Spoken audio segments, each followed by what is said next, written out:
When you swipe down from the right-hand corner, this screen should come up, and then this little, can you see right here? There's a little lock with a little turn thing on it. So you know how to swipe from the corner like that? There we go. I got it. There we go. Did I help you or no? Yes, I would not have known that. Did I help you? You obviously don't watch porn on your phone. Nah. Not like I used to. Now, is that a lie? Are you on? Nah. Yeah, we're good. We're live? I'll use the small screen. I don't need it to be big. I can see plenty. I only watch porn on my phone. Where else do people watch porn now today? You can screen mirror it to your TV if you have a smart TV. I mean, I do. I'm not going to stream my porn. Well, I mean, listen, when no one's in the house, I'm like, well, light some candles. I know I'm free for, a good 45 I'm in training camp, so I'm staying in somebody else's house, so I better keep it off their TVs just in case. Wow, yeah. Oh, you know what's amazing? I got one buddy who's like, man, one time I went to do it and I sent it to like the living room and like my roommate was in there. Oh my God. Well, Tim Elliott, welcome to Menace and the Man. Stan the Man, Dennis the Menace Bermudez. Now we're joined by top 10, what is that, flyweight, Tim Elliott. You fuck around at bantamweight though too, right? I did, never in the UFC. I tried a couple of times. Actually, it was Cody Garbrandt twice. He had guys miss weight and I was just there. I think I was fired by the UFC at the time, and he kind of lobbied for me to get a fight with him at 35 to fill in, and I never got it. So all my fights in the UFC have been at flyweight. Real quick, did you fight in the WEC? Nope. And wait, did you saying Cody Garbrandt got you the fights, or you almost fought Cody Garbrandt? I was trying to fill in for a guy. Cody was helping me get a fight with him because he had a guy miss weight or not show up to weigh-ins. I think twice it was just him. And he tried to lobby for me to get the fight. We're boys, so I thought that would have been cool and a good fight, but I didn't get either one. Oh, wow. We almost had Cody on tonight, too. Oh, yeah, he's great. Yeah. I sent today a text to Dennis, like, are they friends? Like, do we know if they're friends before we try to have, like, a joint podcast? We were going to have you and Cody on at the same time, but we do that sometimes, and we feel like there's always someone who gets left sitting there like, all right, hey guys, I'll see you guys later, and they like dip out real quick. That would have definitely been me. Yeah. So we didn't want to do that to you. Tim, when did you start training to fight? Oh man, I think I was a freshman or sophomore in college. Had Terry Etim came to our college, and he got beat by Matt Grice. I think beat him. Oh wow. And he asked Matt Grice where he should go to learn wrestling because he was in Liverpool, England, I think. And Matt Grice told him about the junior college where I was going to school. So he came there and he did a full season, wrestled tryouts, did everything. He wrestled our whole entire college wrestling season with us. So I think that would have been in 2006. So he was the first person I ever trained with. And then I just kind of dabbled a little bit from there. I have 2 college degrees. I'd never worked a job, never worked a day in my life, and went straight into fighting from there. So I have just 2 wasted degrees and have never worked. So 2 degrees and no skills. But what degrees? What are the degrees in? I have a bachelor's in science and a bachelor's in environmental and industrial health and safety, like OSHA training. And that's what all the wrestlers did at University of Central Oklahoma. Just so you had a degree. That was it. Yeah, I promised my dad I would get a degree after being in college for 9 years. No, so, seriously? Not a doctor. I mean, I think 8 years, 7 or 8 years. I'm not a doctor. What'd you do? Like a red shirt? No red shirt. I did a 2-year college, and then I went to University of Central Oklahoma till I graduated, and then they paid for me to stay and student assist for a couple years. So sick. Okay. I just liked being in college and had no urge to get out. Like, it was paying for itself, and I was really enjoying myself coaching, and just was worried about getting a job. So then I just started fighting after that. Oh, the college life was probably amazing. Like, is that you party, right? You were probably drinking, hanging out. You were the super senior. After a few years, you know the ropes. He was the super duper senior then. Yeah. The day I was supposed to graduate, I fought Jens Pulver in RFA. So I didn't go and walk or anything. I fought Jens Pulver on my graduation day. But technically I have the degrees. I just never got one handed to me, I guess. I mean, that's like you graduated beating Jens Pulver. You got 2 degrees that day, if you will. That's like you what? And if that's the fight right after that, you went to the UFC, right?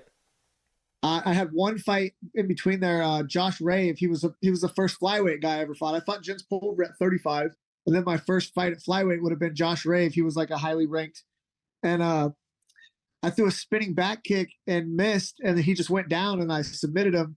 And then later on, him and I talked. He hit his chin on my ass cheek and knocked himself out. So he knocked himself out and fell into a darce. So it was like a real fast fight, and then I went to the UFC from there. Hang on, one thing I totally forgot, and I was doing a little bit of research. Me and you were like kind of on the Tough 14 together. No, Did you not? I fought No. I fought John Dodson right after he knocked out TJ Dillashaw. That was my first fight in the UFC. So you didn't well then Wikipedia's got it messed up. It says, where was it? It said okay, my bad. Your UFC debut, 24. you fought Dodson, the Ultimate Fighter 14 winner. I thought maybe you. Well, that was also my first real UFC fight. Yeah, so I was actually in San Francisco. I fought Josh Rave like 2 weeks before that, and then my dad and I were in San Francisco. We were tripping on mushrooms, and we were talking about fights. We were talking about like bad matchups for me in the UFC, and we came to the conclusion that John Dodson would be the absolute worst matchup for me possible. And then that night, the UFC called me asking if I could fight in 6 days to fight John Dodson. So we literally left that night and got on a plane and went to New Jersey. And then I fought John Dodson 6 days later. Man. And why is it that John Dodson you feel would be your worst? Just because he's so fast and so strong and compact, and like I'm kind of gangly and slow and unathletic. So he would just, and still to this day, I think he's the best guy I've ever fought. Like, hang on, I don't think probably the best guy. He is, Stan, definition free. He's been saying this for years, like, because we have a couple of small guys around us, or when he talks about little guys, he'll always go, John Dodson. No, John Dodson. Well, no, because I remember on the open, it was 135, 145. He was on my team. We started moving around, and like he went zip zip and bop me, and I was like, all right, little guy, like easy. I was just like, I'll go easy with him. And then he did it to me again. I was like, I'm tasting blood. And I was like, all right, you little fuck.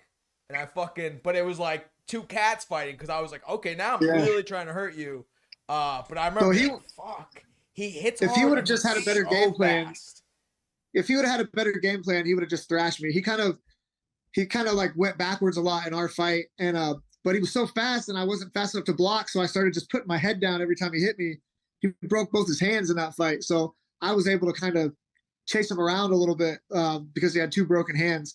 But yeah, it was one of my better fights, and but he's by far, I mean, he's a freak. He's the best, strongest, fastest guy I've ever fought. Bro, and he's a monster. Bare Knuckle is built for him. 2-minute rounds. He has no fear of getting taken down. He'll beat everybody. He's murdering in Bare Knuckle. Like, it's not even close, right? He's finishing all these guys, and he's like, he's fucking terrifying. Oh my God. He's too quick. We talk about, there's this guy Fumi Nakuda from New York that we talk about, who's like, what is he, 5'3", 5'4", he's just super fast, he's 125, like, you know it. You say you're probably one of the slower guys, right? Like, you think you see these guys and you're like, what the fuck is that guy doing? And he's like, but it's really like this in front of your face, you know what I mean? John Dodson, you know what? He also has really long arms for how short he is. Yeah, so he there's does. that, and he covers distance so fast. You're like, bro. And bro, when he's like this, you're like, you can't touch me from there. And then he goes, zip, zip, and pop, and you're like, you fucking motherfucker. Yeah, I'm like 6 inches taller than him, and he's got like 7 inches of reach on me. Man. So you've been winning lately. Do you have any dates right now lined up, or? Yeah, October 21st, I fight Muhammad Mokaev. He's some Russian 22-year-old kid. He was 11 when I got signed to the UFC. I think he's like 32-0 overall, so should be a good one. So what's that? What are you now? 37? What am I ranked? 35? Yeah, 36. Okay, same age. Man, me and you have a lot in common, dude. Yeah. And then I remember Well, here, Menace, I always go, do you know this person? Or how do you know this person? You were on the car with this person. I was like, you know Tim Elliott? Or what do you got to say about Tim Elliott? He was like, good dude. Love Tim Elliott. And he said he used to sit in the sauna with you. Because you know how... It was in San Francisco? Was that what... I fought Clay Guida, I believe. Shit, it was a Robbie Lawler card, I think. I'm not sure when, but you know how it is, different weight class. So I wasn't sure when you guys would have crossed paths. And he was like, sauna, Yes. bro. Like, we sat in the sauna, had some sauna sits. Yes. That makes sense. I'm going to check right now what card you two fought on. Well, hang on. Well, Yeah, I just said that one in Jersey. We both had our first real UFC debuts, right? Because the Ultimate Fighter doesn't count as a real UFC fight, right? Right, and I was already, so when I got on the Ultimate Fighter, I'd already been fired by the UFC once, so. But I actually just mentioned to you, I had a thing where they did like speed questions, and they were asking like my favorite fight of all time, and I said you and Matt Grice was my favorite all-time fight that I've ever seen. Thanks, dude. That was... Yes. We've said before that if there's ever a fight that deserves like honorable mention into the UFC Fight Hall of Fame, it's him versus Grice. But politics, we got to blow this podcast up and keep telling every fighter that comes on that story and blah, blah, blah. Then they'll be like, yep. Oh, you haven't seen it? Pull up YouTube. But yeah, that night was the first one. Your first UFC fight. Jim Miller versus Nate Diaz main event. Yep. Yeah. Yep. Michael Johnson, Tony Ferguson. Tim Elliott, John Dodson. No, I'm talking about, I fought... Bermudez versus Garza. Oh, yeah, I remember that. Yeah, that was the first one. Yeah. 2012. Yep. Wow. Way back in the day. Yeah, fuck. So you have a fight lined up October 21st. There's a couple things going on right now in like the fight world around your weight class, but this is at 125 your fight, right? Yes, sir. Okay, so the title just changed hands right there, but we're going to go up to 135 because we just had Merab on the show last episode. What are your thoughts on 135? Like, who do you think should get the next title shot at 135? You know, I don't know. I think Merab and him have a story, considering he's friends with Aljo. But God, there's just so many good guys right there. It's hard to say. That's a stacked weight class. But I figure Merab's probably the front runner. I don't know. Henry Cejudo is interesting as well. I think that's an interesting fight. I think Sean will kind of call his shot though with who he really wants to fight. It seems like it's looking like Cheeto. He wants Cheeto, which would make sense since he already beat him once, I guess. And how many Cheeto's won several in a row now? Yeah, but he also has lost since he beat O'Malley. That's true. Yeah, that's why I figure they'll kind of. I don't know. Seems like it's going to be up to Sean most likely who he wants to fight. But there's a lot of guys that could compete at that weight class. Now, what are your thoughts? Because the UFC, there's a lot of elements of like the WWF or WWE, but we compete in it like, yo, we want to be like college wrestling or freestyle, you know what I mean? Or like Olympic wrestling, not like the showman style. You know what I'm saying? Yeah. Because you and I are not, I don't know, we don't talk a ton of shit. We just go out there, fight our fucking balls off, and then... Yeah, I mean, I'm a fighter. I'm not a TV personality. But obviously, if you can do both, there's more money to be made. Like, sure, these guys are doing good at selling shit. Like, I'm just lucky enough if I have exciting fights, and same with you. Like, that's the only thing that saves us because but it's so hard because so many guys are badasses. Right. You know what I'm saying? All the guys in the UFC. But I mean, it's not the fight game anymore. It's the entertainment industry, and you got to be able to do both. And that's like guys like me are fucking dinosaurs. We're all falling off the edge of the world right now. But I'm just lucky enough. Like, I'm really starting to feel my age for the first time. I've never really not been able to train as hard as I want until just here recently. So I'm having to chill out on my training and rest and recover a little more. But on the other end, I'm also like getting better at a faster rate because I'm not fucking hurt all the time. I'm not beat up all the time. But I have to force myself to rest and relax and sit on the couch and watch TV for a little bit instead of just training all day. Yep. Ryan Parsons is my manager. He worked heavily with Dan Henderson. And he told me, Dennis, if you saw his volume towards the end of his career, you'd be like, you're kidding, right? I mean, I feel it even now. I feel like if I were to fight, I would probably train just like almost every other day, but just keep my weight in check, really. Yeah. That's why I do one. I go in and hit pads, like light pads almost every morning. And then right before morning pro practice, I do pro practice. And then from there on out, it's pretty much just stretch and recover, maybe swim, something light. But I do one hard practice a day. I'm not like a lot of the guys on our team. I think the oldest one besides me is like 27. So everybody's 22 and below. So those guys can practice 3, 4, 5 times a day and still be fine. Like I just don't have that in me anymore. But it's nice to kind of evens the playing field with me going with those guys that have been training all day, like that I can get mine in on them. But yeah, like Lucas Brennan here, the coach's son, I think he's 22. He's 10-0 Bellator. He's ranked 9 or 10 in the world on a developmental contract. It's crazy how young these guys are and how good they are. Did you ever get that the UFC was giving out like training helpers? Like you put it on, you put like a ground on your hand, and then you either put, I think it went on your head. It was called the Omni whatever, and you were supposed to do it in the mornings when you woke up, and it would kind of let you know if you're overtrained or not. Did you ever fuck with that thing?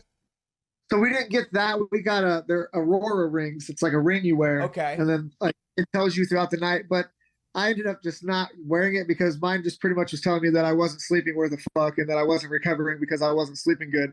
So I was like, I don't need this fucking ring to tell me that. I already know like I'm sleeping like shit. So well, there's a few things you can do for your sleep. Do you? I mean, I don't want to insult you, but just like cold showers are awesome to help your sleep. We got an ice plunge here now, so I've been doing that. What's that? Do you chew? No. So I know like nicotine closer to bed fucks up your shit. How about your caffeine intake? Yeah, only in the morning early. I mean, right now everything's working pretty good.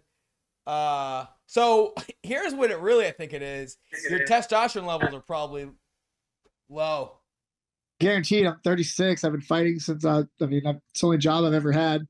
But there ain't nothing I can do about that. Right, I know, which is unfortunate because I got my levels checked just a little over a year ago, and I was at like 315, which is on the low end of average. But like, but here 300 to 800 is average. I'm like, I shouldn't be on the low. Like, fuck that. Yeah, I've never even had I've never even been checked, but I know all the guys pretty much after the UFC and all pretty much all my coaches and stuff, they're like saying TRT is where it's at if you want to be able to sleep at night. And I'm like, fuck, well, guess I'll have to wait until after the UFC. What do you have like a timeline? I mean, I have 2 fights left on my contract. I figure if I lose this fight, they'll let me fight my contract out and then I'll be done. If I win this fight, they'll give me another contract. I really lucked into this new contract that I'm in because I lost to that Nicolau Matthews kid. I thought that I beat him. We went a 3-round decision. I thought that I beat him. They said that I lost. My manager called me, and I was like, fuck, this is it. I'm getting fired. Well, then they wanted me to fight. They were like, hey, we need a guy to fight, the number 5 guy, in like 8 days. Can you make weight? Like, nobody's going to fight this guy. I think it was David Dvorak at the time. And I was like, yes, give me a new contract with this number. And they came back with a contract and said, how about this? And I was like, cool, deal. So I signed the contract, and then I waited 2 days because the fight was supposed to be in like 6 or 8 days, and I didn't hear anything. So I called him like, yo, is this fight happening or what? Well, the guy turned the fight down with me, so I got a brand new contract with a good pay. And now I have 2 fights. I've won all my fights on this contract, so I'm finally making money. And I lucked into this fucking contract to begin with. So it's been really nice. Man. Well, they gotta love a Tim Elliott fight. Your fights are like the old school cartoons, like when it's just like the 2 and the little dust, you know? That's a Tim Elliott fight, so it's always action. That's all I got. What made you get rid of the mullet? Oh man, the only reason why I grew it out this last time is because every other time I've had a mullet, I've lost. I've never won a fight with a mullet. Okay. So they come with the mullet I was curse. always superstitious. So what are some of yours? Yeah, well, that one, for instance, because I'd never won a fight. Really, not too many. That's just the big one. I was like, I just want to win a fight. Every time, if I lost in a mouthpiece, I would never use it again. Oh, really? That was one of mine. Fuck. One of those weird things Yeah, I see with the mouthpiece. You ever see when guys throw it into the crowd? Yes. yeah. That'd be the worst souvenir. I'd be so disgusted if a mouthpiece hit me. I don't give a fuck. I think I always need thought my mine was mouthpiece. cool. Yeah, I I want guess. to keep my mouthpieces. Also, like Tim, how much you pay for a mouth guard? I mean, I'm lucky. Damage Control has sponsored me for a long time, so they just have my mold and they'll just send me free ones. But I mean, But they're how $200 or much is a mouth $300. guard though? Like $200, $200 or $300, $300 right? for a good I'm one. like, you just threw $300 in the fucking crowd. You fucking. That's also lit too, because I know, like, what do you have? 2? You probably have 2 or 3 of those, unless you have a sponsor like Tim Elliott just sending you the reload. But even Well, I if I don't have a had, sponsor, Guard Labs. I keep track of them. So you could have been throwing them in the crowd. Yeah, but again, I just won in that thing, so I'm fucking. All right, and now I'm not that- gonna throw a mouthpiece in the crowd like. Now that I fuck thought about hell. it, not the worst souvenir. I was just thinking like a bloody, sweaty, but now it's like, oh shit, one of a kind. But a thing I was going Definitely with the throw it after you 135. lose. Oh, go ahead, Tim. Definitely just throw it after you lose. That way you're not gonna wear it anyway. Yeah, but on a fucking like locker in the garbage, or anybody looking at you the wrong way, like, dude. After a loss, and the guy's like, "Hey, let me." I'm like, "Get the." I've threatened probably at least after a loss. I'll threaten 5 UFC workers, just trying to like, either whether to follow me around or they want my hair. I was like, "Get the fuck away from me, dude!" Right? Yeah, it's a tough thing losing a fight. Like it's, especially you get half your paycheck. That's my big thing now. Is I used to just really want to win, and now I'm just like, I have a kid and a mortgage, and she goes to a fancy private school. More judges. Right. They need to do away with that. 7 judges, right? It should just be Yeah, show or- money, no win bonus. Win bonus is your fight of the nights, your KOs, your things like that. I think guys would fight better if it was showing Or win. even if it was like $10,000 more. Wasn't showing win. Even if it's I think they need to say- have the judges need to have like a freestyle and Greco, like where each judge has a red or a blue paddle, and at the end of each round they hold up which color they think won. Let's simplify it. Then, if the judges make a shitty call, everybody can see and they can fucking throw beers and shit at them, so they can be held accountable. Like the everything being scored in secret is a problem for me. Like I agree. like the Nicolas Matthews fight. I won the first 2 rounds, no doubt in my mind, and then he beat me the 3rd round. Well, what happened was I won the 1st round. The 2nd round was close, so they gave it to him, and then he won the 3rd round. So I got fucked by coasting because I thought I was up 2 rounds, but I would have fucking fought completely different had I known what the score was. Mm-hmm. I think more judges, as well as the judges, shouldn't be cage side. Or if there are Yes, judges, they should be in a room. Like if there are judges cage side, there should be room, judges yeah. too in a separate room. So if there's 7 judges, put 3 cage side and put 4 in and the maybe back room. rotate them or some shit. I don't fucking. Absolutely Yeah. rotate them. There's got to be night, some 100%. contrast. Got to be a little contrast. I think they shouldn't be able to hear the coaches and Joe Rogan, like everybody's commentary. It should be silent room. I agree. I think the coaches too. You both know from being as experienced as you guys were, because he said it many times to me. Coaches play a lot into it with experience. Coaches influencing the judges. Oh yeah, even coaching your influencing guy and the referees. judge. Yeah, they're definitely coaching. I know all the coaches I ever had.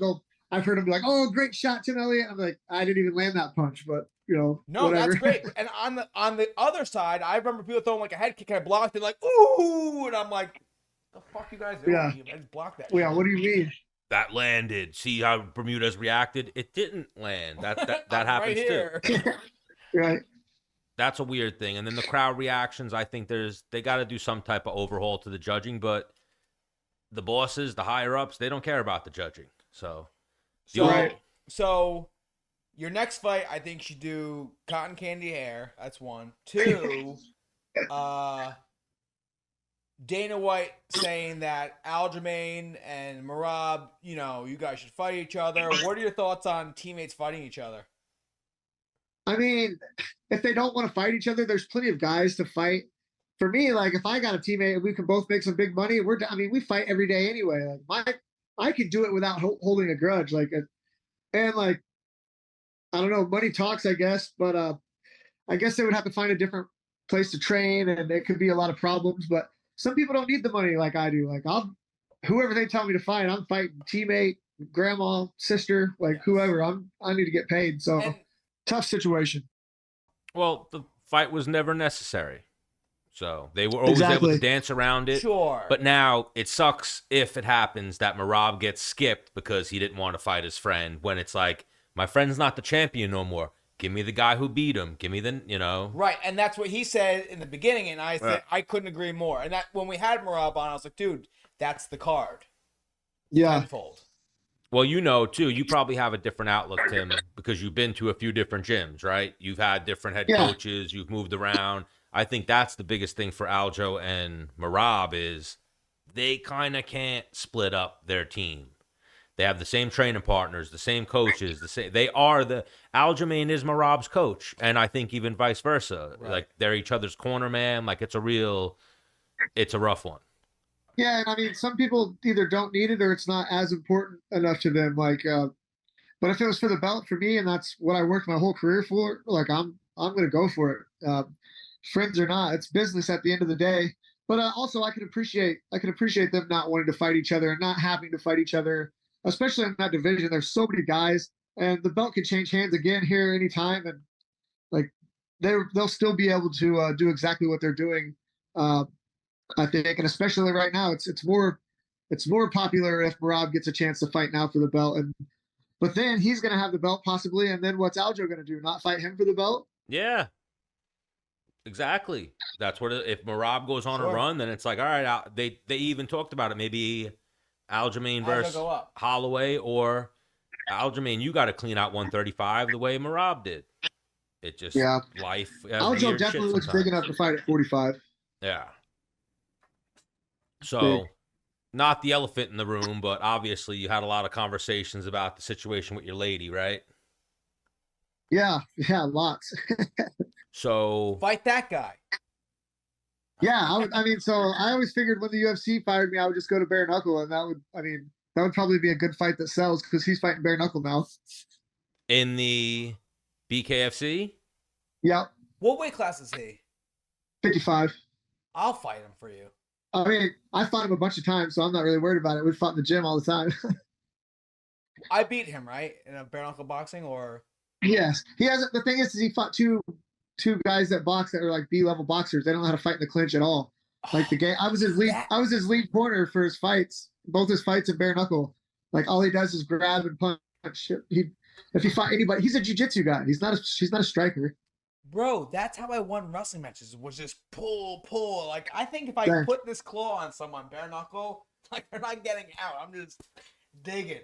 Oh, for sure. And it's great because as long as you're punching, you can grab. You can't grab in front of the elbow, but anything behind the elbow or head or neck, as long as you're punching, and it's so new, the referees don't really get involved. And the boxers are good if they can keep range, but as soon as they get in the clinch, they like put their arms out, and that's what happened in Kevin's fight. The guys quit fighting when he clinched him, so he just knocked him out in the clinch. It's let me see those knuckles. I feel like you have fucking huge knuckles. Oh my god. No, I got little. Have you considered bare knuckle? Yeah, as soon as the UFC fires me, I'll go bare knuckle. Hang on, why don't you go out on your own terms? Because I just won't. I'll stick. I mean, I'm finally making good money. They'll have to fire me. I'll be the fucking 60-year-old guy trying to fight in the UFC. Like I'm finally making enough money to where I can fight once or twice a year and be comfortable and put some money away from my kid. And I mean, I could look it up. How much is that? I think my contract now is like 60 to show, 60 to win. Okay. I wanted 100 flat for the last contract, and they said no. They gave me 60 and 60, but I haven't lost on this contract, so it's actually paid out better with what they were going to give. Yeah, 120 is a nice hit. 240 for the year with 2 wins is fucking, and then you get you have enough fights where you're getting the big number from not a big number, but yeah, I think it's like 20 a or healthy 30 number grand. from Venom, right? What's that, 20 grand? Yeah, more than I was making. Yeah, I think it's 20 or 40. I can't remember what it is exactly. I'd have to go a nice and look. Little fucking on top of, and then if you do you do any of those like grappling matches on the side or? No, I did high rollers once, but I grappled Patchy Mix. I was like 142 pounds and grappled Patchy Mix, who was like 170 something. He just choked me out really fast. So Patchy Mix is good too. We actually were even in talks to possibly have him on the episode tonight. We're playing phone tag with him and Tatiana Suarez. But even Menace segued really there into fighter pay and all these other things. I wanted to get onto the relationship thing. So like, that whole thing. No relationship anymore. What happened? There's no relationship anymore. But you know what I mean? That thing had me and Yeah. Menace like fixated. We were like team Tim Elliott, and then we saw like, you know how the internet is. The internet's full of everybody, so you get Hell mixed yeah. results. So I saw some people that were like, "Oh, he's like slut shaming," or you know. Well, no, because I don't follow too many fighters on Facebook, but I follow Tim Elliott. Yeah. Like, I watched everything. I mean, outside looking in, it looked like you guys had a beautiful thing. I was fucking super happy for you. I watched everything. She was great with your daughter. And then Stan hit me with like this fucking horn. I was like, what? And then he sent me he's all up to date on all articles and shit like that. And I was like, no Nice. way. Like, no way. Yeah, man, it was kind of a shock to me too, but Oh, for I sure. mean, it all came around where she just blamed me because she said she wasn't happy and said she asked me to do things and I didn't do them. But like we got married, so I thought things were okay. And then she literally the night that we got married, she was drinking, I wasn't. I took Sterling home. She wanted to go out and party with her friends, so I guess her and Kevin Croom, and Kevin Croom was the guy who orchestrated the wedding. He was the officiant, but they ended up making out, I guess, that night, and then I just didn't know about it till later. And then finally, one of her friends told me, like, she texted all the everything that she pretty much orchestrated the whole thing to this other girl, and this girl showed me everything, and I was just like, oh. So I mean, no hard feelings. I was a little bit upset. Mostly it was financials. I lost maybe $100,000 or so, but I money tell you well what, spent. someone's getting hurt over $100,000 in my book. Yeah. But Tim, Thing is about the money is I can you're always. a better man than me. Well, I'm an earner, man. I've been poor my whole life, but making money is, I don't want to say it's easy, but I've always just been able to do it. The thing that frustrated me was the time. Like I wasted a lot of time Sure. and invested like money into houses and stuff, and like maxing out her 401k, or not her 401k, but like her Roth IRAs and her IRAs and things I wasn't even doing for myself just because she was out of the UFC and not really making any money. But we had some But good now we years can say it. She fucking sucked. You married Yeah. this bitch. That's what I'm on. Yeah. Like, for a woman to do that to a man is like, you're deceitful. Like, that's some fucked up Hang shit. on, Stan. Like, What do you mean? Stan? no, we're not going into me. But Oh, then, so Stan here. hates women. I love women. What are you No, talking about? hang on, Shut for up. a couple Shut nights. up. Like, why are we going into me? Oh, So, like, I would have to ask you there and be straight with you. Like, was Tim Elliott in the wrong at all? Do you feel like, hindsight, you were in the wrong at all with, Could I have done better? Of course, I could always do better. I mean, there's a lot of things I do as a dad where some parents might not think that I'm the best dad, but like I'm a fucking great dad. It's and I'm a great partner as well. Like I paid for everything and took care of her and loved her.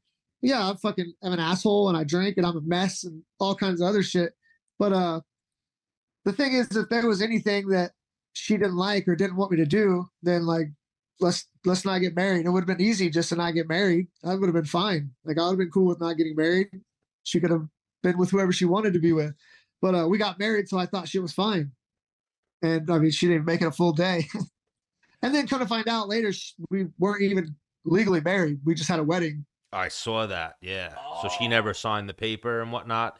Now, I don't know what type of confirmation you ever got. Were they having anything before the marriage? She said no. She said it started on the day of the wedding, which is almost worse for me. I was like, That I know. So I don't really know. The thing is like I don't have any hard feelings toward her. I hope she's good. I don't even have any hard feelings toward Kevin, really.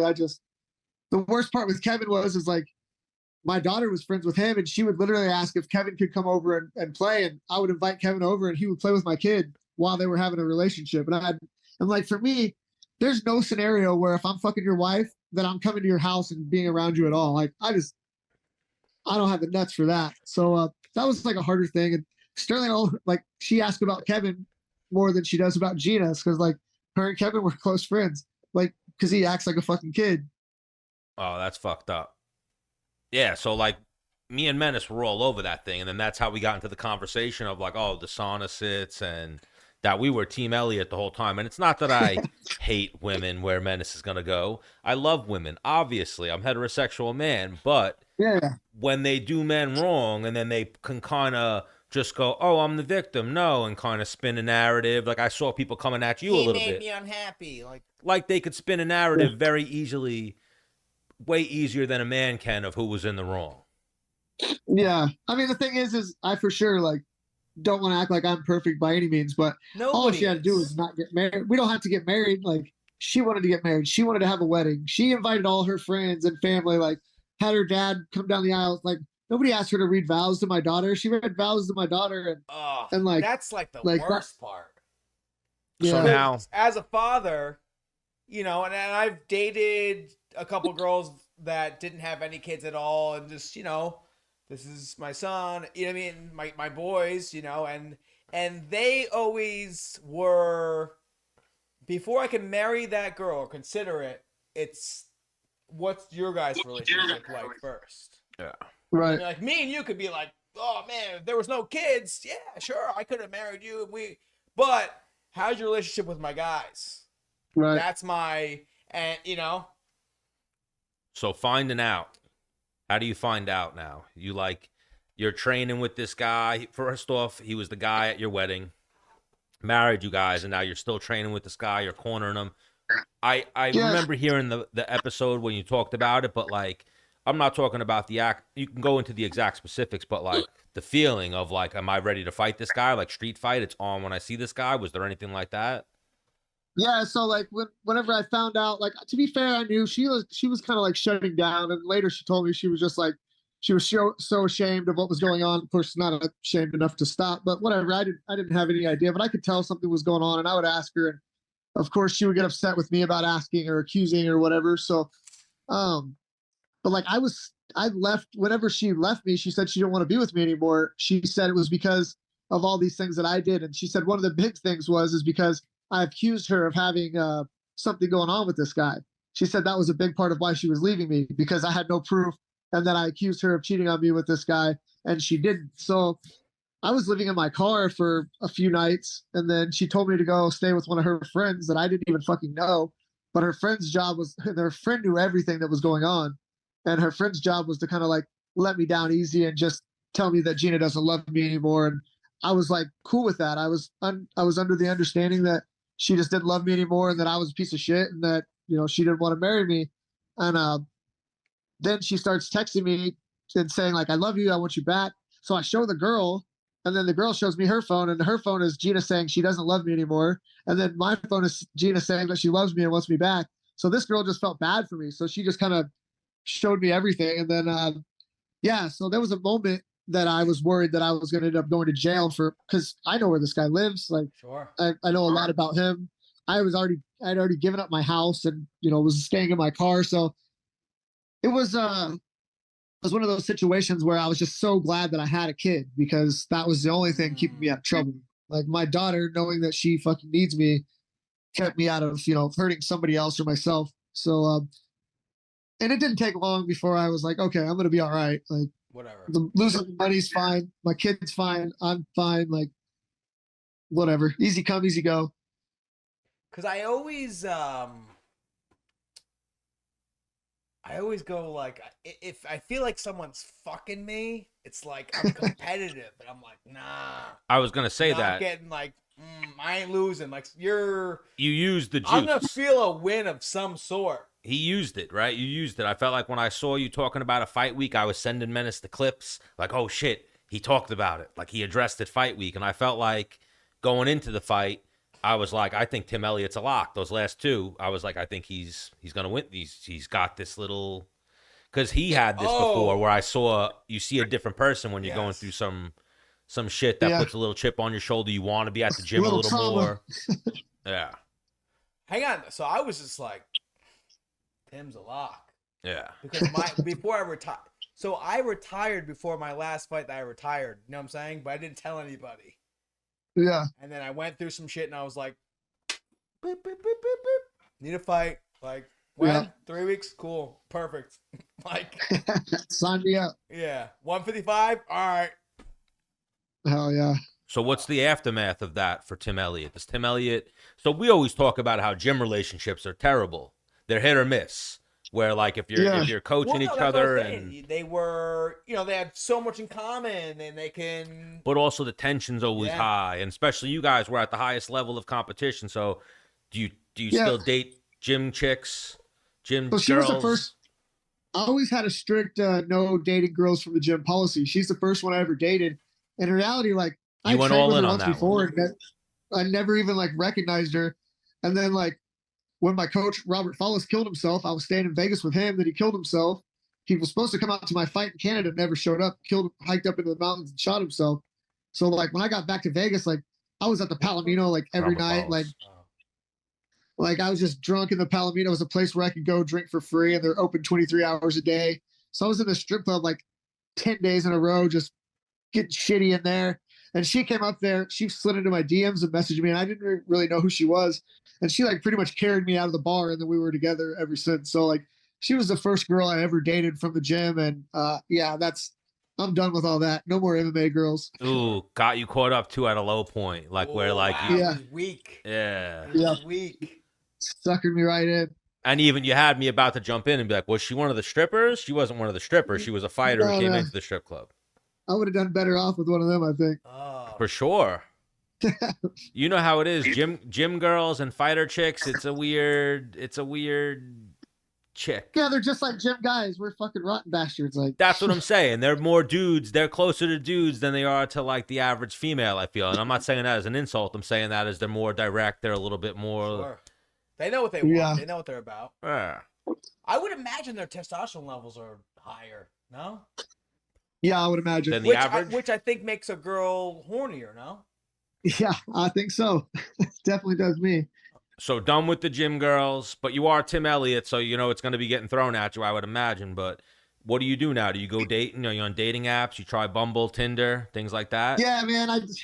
Like briefly, I haven't been on a date since 2015. So like, the internet dating was before my time. So I'm just now starting to like date again. So it's been a process, but again, I'm trying to fucking win some fights and make some money. I feel like pursuing a girl's not really something I was into, but I've been talking to one right now here lately. She's actually coming to my fight in Abu Dhabi, so it's not anything like internet official or anything like that. So Oh, you got the girl coming to Abu Dhabi.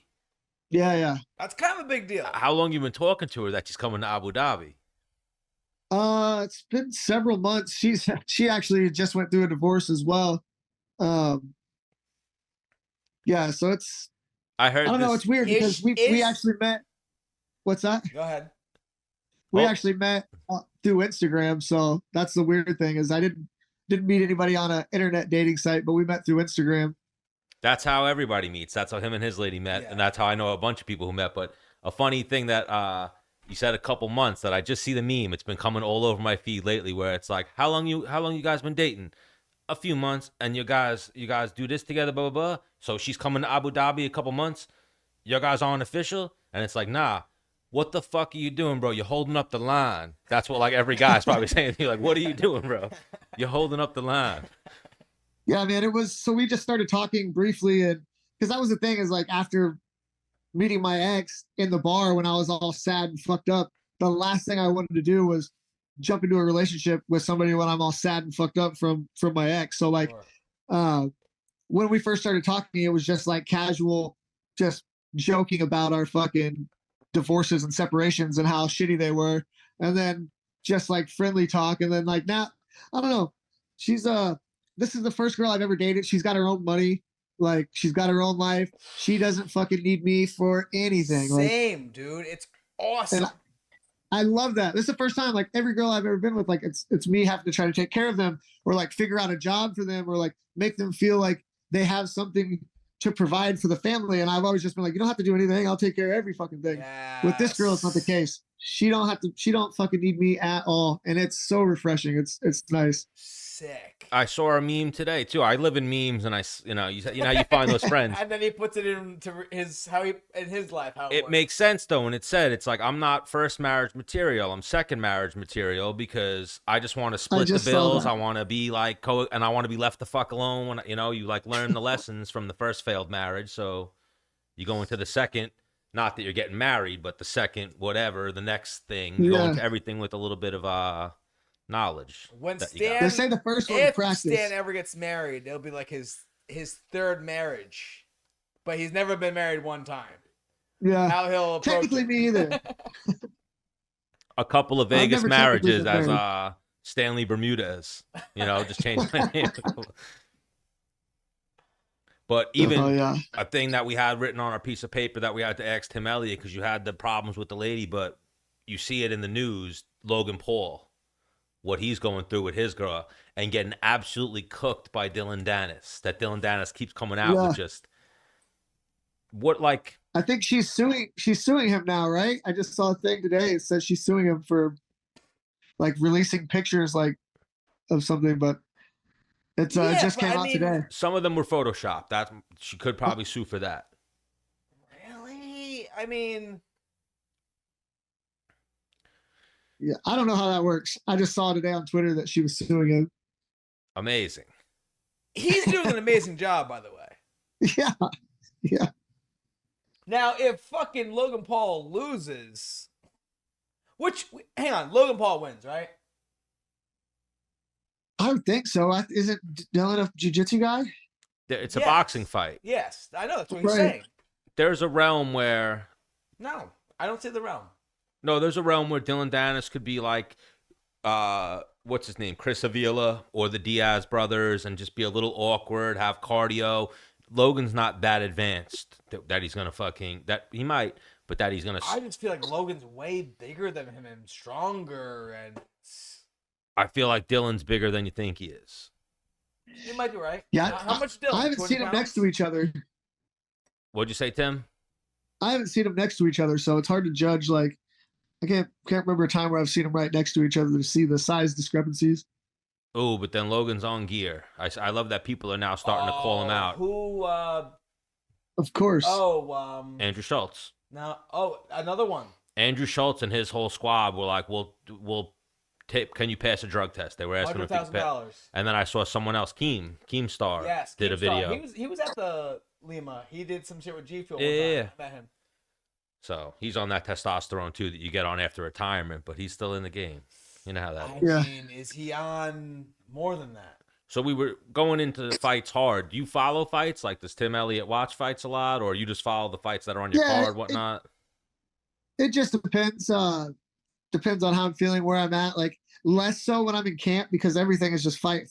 So like, if there's a flyweight fight or somebody I'm interested in watching, I'll definitely check it out. Like, I'll definitely watch the fights this weekend. I want to see Izzy and Strickland go. Okay, for sure. So Vegas, obviously, I know you were there for a minute, so I'll go here first, and then we'll go for a two-parter. We'll go Izzy Strickland second, but I remember Robert Follis. He was a great Team Quest coach, and then he was out in Vegas. What's your favorite Robert Follis memory? Like, if you had to get, like, just shoot one out there. So I mean, whenever I did so I paid for his me and Joe B paid for his like funeral party in Las Vegas because they said somebody had issue with it happening at the PI. The PI was going to pay for it, but I guess one of the old UFC guys had beef with the PI, so we ended up doing it at a barbecue joint. But I was in the Ultimate Fighter Performance Institute. Yeah. They The were UFC Performance fund Institute. it. Yeah, they were going to let us do it there. But one of the guys, I don't know if it was Nate Corey or one of those guys, had beef with him, and it was so like me and Joe B ended up paying for it. Yeah, exactly. So Like, the you're PI a was going to allow it loser. still, but I don't know the ins and outs of it. I just remember it being an issue, and me and Joe B put the bill so that we could do it at a different spot. Benavidez. But yeah, he was Joe's coach as well. That's how I met him. Really, was through Benavidez on the Ultimate Fighter. But I was in the Ultimate Fighter, and I think I came in on the Ultimate Fighter. I was like 152 pounds. I had to make weight at 125. And then when you win, you have to keep making weight. So I had to make weight at 125 4 times, 4 weeks in a row. And after my third making weight, like I was just feeling really fucking down. And I was already in the finals. All I had to do was make weight one more time and sitting in the sauna with Follis. And I'm like telling him like, hey man, I think I'm going to pull out of this shit. I don't think I want to fight. I don't feel like I can do this anymore.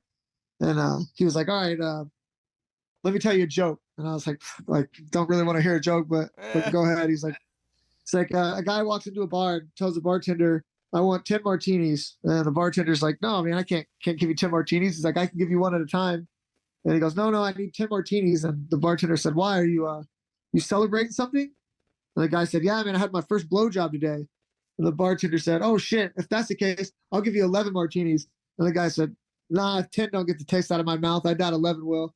And I just fucking died on the floor in the sauna, and I was like, "All right, fuck it, I'm gonna go ahead and win this show and get over this shit." So like he cheered me up with that one stupid joke. And then when we had his eulogy or whatever, whenever he like at the barbecue joint where he passed, I told that fucking joke. That was the only thing I said. I didn't even say anything about Robert. I just told the joke he told me, and everybody was crying. And then I just went home from there. But that's probably my favorite Robert Follis memory. Oh, yeah, that's a good one. Robert Follis left you with a good joke that you can take on your tour throughout the world. Yeah. You know? That's what's up. So you were in Vegas. Strickland was there at the time when you were there? Yeah. You have any good Strickland stories? No, I mean, not really. He actually, funny enough, like my wife and him would message back and forth on Instagram, like talking shit to each other, like cordial shit, nothing crazy. And then after like the whole Gina thing, like he came up to me and like put his arm around my shoulder. He's like, "Oh, like hang in there, buddy. Like fuck that bitch." And then that's about the only story I have with him. He was on my tail end of Vegas. Whenever I was leaving, he was coming in. Yeah, because he was in California, I think, before that. You know, everyone has a good Strickland story. Where we missed probably so many episodes where that's probably what we should have been asking people is Strickland stories. But No shit. I mean, now, is he only a Showtime, like the cameras on him, come up with some good stuff, or is he always funny everywhere, or like... no, I think that's just guy. him, man. that's him. I mean, I probably would do the same thing, like, yeah, fuck that bitch. You've been around him. That's him, right? Right. Yeah, same guy. I don't think he's not putting an act on for the cameras, that's for sure. Yeah. So do you think Strickland pulls off the miracle this weekend for the Vegas residents and the Extreme Couture squad? And if so, how? The thing about Strickland is he's going to make you fight. I hope he learned a lot after the Alex fight, because I thought that he was going to give Alex, I thought if he fought smart, that he would give Alex some troubles. But he was till he got caught. He was, right. And I think he's going to make Izzy fight. And obviously, I think he could frustrate somebody. So I think if he does win, it'll be deep water and frustrating Izzy getting desperate. And then, Sean just pulling through with the dog in him. Because Izzy is so good. He's is so good. fucking good. Did Sean talk to Alex in that fight? Boy, Talk shit to him? Yeah. I don't think so. I think that's his I think thing. he was tough talking in that one. He was walking Alex down. I think that's talking to him enough that you saw. No, when he actually gets the fucking... True. You know what? And some of my best sparring sessions was me just talking shit, just fucking around. But that's you got to learn some good Portuguese trash talk if the guy don't speak no English to get him going. But even in your head, you know the fuck you're saying, and it gets you. There's correlation, because I remember one time I went like this to go, like, let's fucking go, and my body went like, like sucked it all up. That I'm like punking this guy in front of fucking millions and thousands. Tim Elliott talks a little bit while he's fighting, right? Well, so that started after Sean Strickland, actually. I see Sean Strickland doing it, and I was doing it in Tagir, and so I could just see, like, and I don't know if the Russians can understand me, but I know it was, like, bothering them when I was talking shit and pointing and laughing. Like, it was really bothering them. So, same thing now. I'm talking shit the whole time in practice. Like, if I kick you and it hurts, I'm talking shit. If I hit you in the liver and I can see that it hurts, I'm talking shit.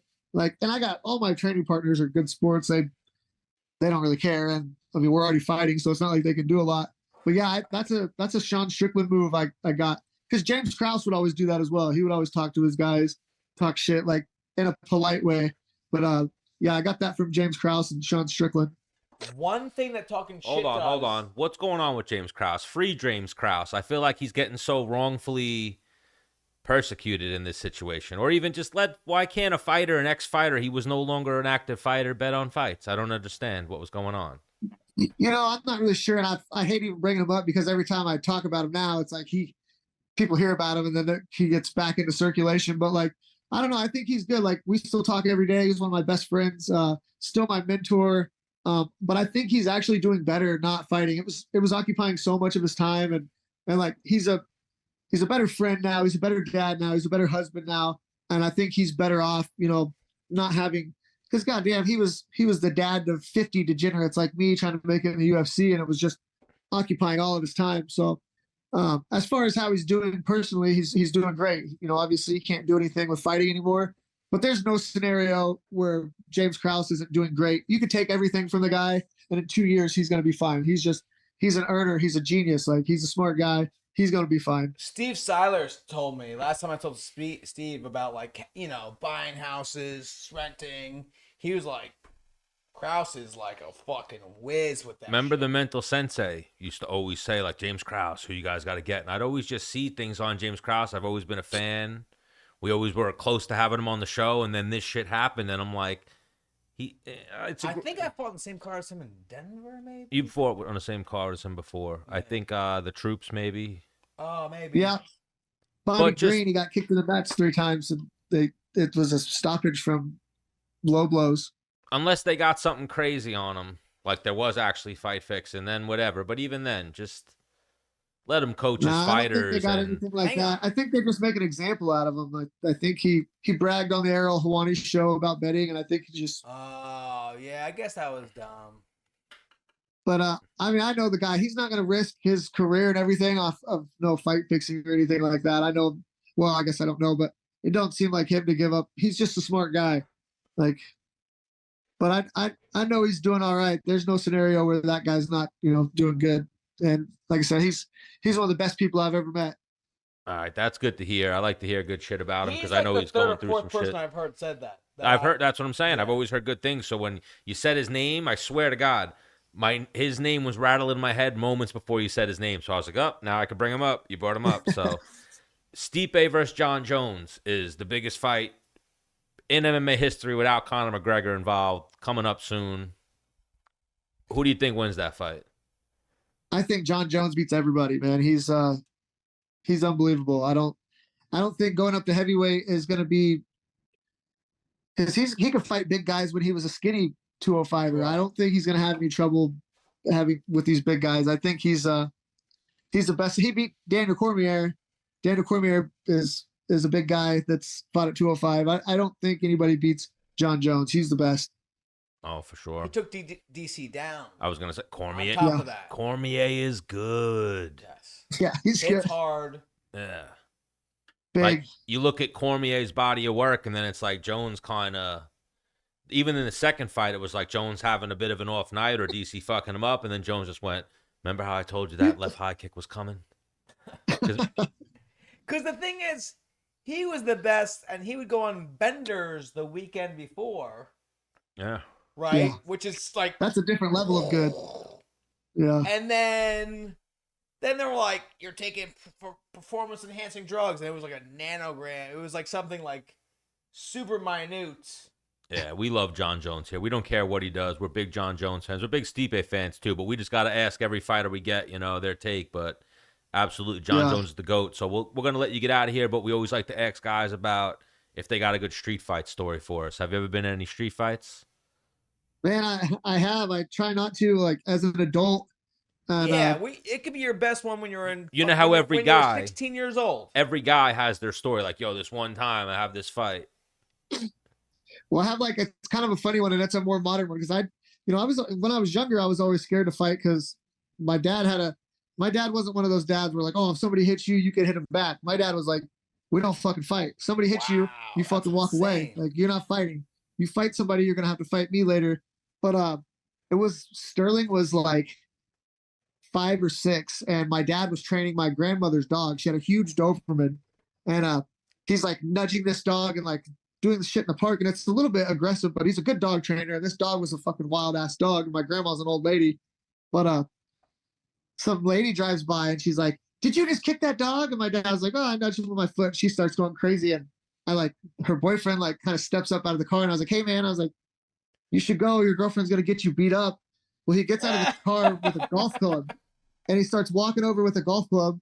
So I meet him in the street, I pick him up in a double leg, I carry him to the soft grass, I set him down. The whole time my dad's like, don't hurt him, Tim, don't hurt him, Tim. I rear naked choke him just until he drops the golf club. He goes out, I take the golf club away.